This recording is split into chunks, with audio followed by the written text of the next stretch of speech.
Iran এখন নিজে মরবে, অন্যদের নিয়েও মরবে।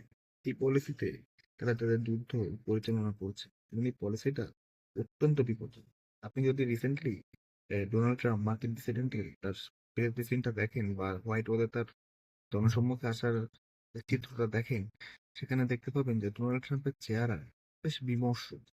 তাকে খুব টেনশনে দেখা যাচ্ছে, তার চুল এলোমেলো, মুখে আপনার ফেক স্মাইল। তাকে খুব একটা আপনার সুখকর মনে হচ্ছে না। আমরা সচরাচর যেমন ডোনাল্ড ট্রাম্পকে দেখি যে তিনি বিদ্রুপ করে, ফান করে, বা ইরানকে নিয়ে আপনার উল্টাপাল্টা কথা বলে যে ইরানকে ধ্বংস করে দেবো, ইরান শেষ, ইরান থাকবে না, এরকম কিন্তু তিনি উচ্চবাচ্য বলে থাকে। বাট এই লাস্ট তার প্রেজেন্সে হোয়াইট হাউসে এরকমটা দেখা যায়নি। তাকে বেশ চিন্তিত দেখা যাচ্ছে। কারণ কি? কারণ হচ্ছে, দেখুন, প্রথমেই এই যে যুদ্ধটা ডোনাল্ড ট্রাম্প শুরু করেছে, মার্কিন যুক্তরাষ্ট্রের নাগরিকরা কিন্তু বেশ সচেতন, ওয়েল এডুকেটেড, এটা তো আর বলার কথা রাখে না।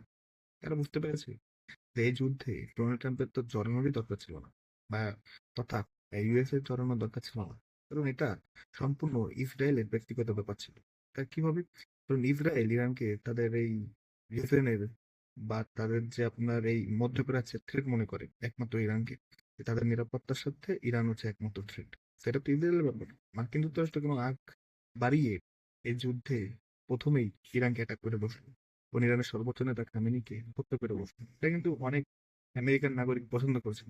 ইভেন এই জরিপে দেখা যাচ্ছে যে প্রতি 4 জনের 3 জন মার্কিন নাগরিক ডোনাল্ড ট্রাম্পের এই যুদ্ধের বিপক্ষে, অর্থাৎ তারা ইরানের হামলা চালিয়েছে আমেরিকা এর বিপক্ষে।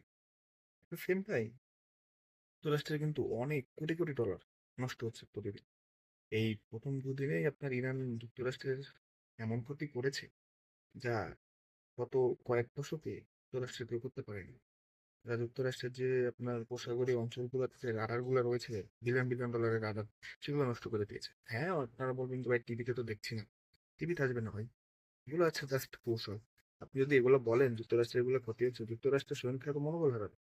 কিন্তু যুক্তরাষ্ট্র যে অস্ত্র বিক্রি করে পুরো ওয়ার্ল্ড ওয়াইড যে আমাদের অস্ত্র সেরা, এটা একটু দাম থাকবে না, শেয়ার মার্কেট ফল করবে। তো কিভাবে যুক্তরাষ্ট্র শেখার কথা বলেন? এগুলো যুদ্ধের কৌশল, এগুলো সব কিছু করে থাকে। সেম টাইম যুক্তরাষ্ট্রের কিন্তু 18 থেকে 20টা ঘাঁটি মধ্যপ্রাচ্যে ইতিমধ্যে তছনছ করে দিয়েছে এরা। তছনছ করে দিয়েছে।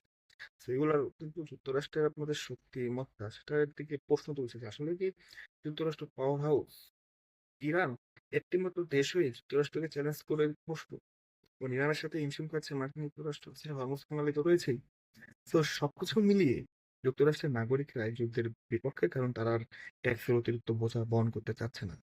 সো ট্রাম্প খুব একটা ভালো অবস্থানে নেই।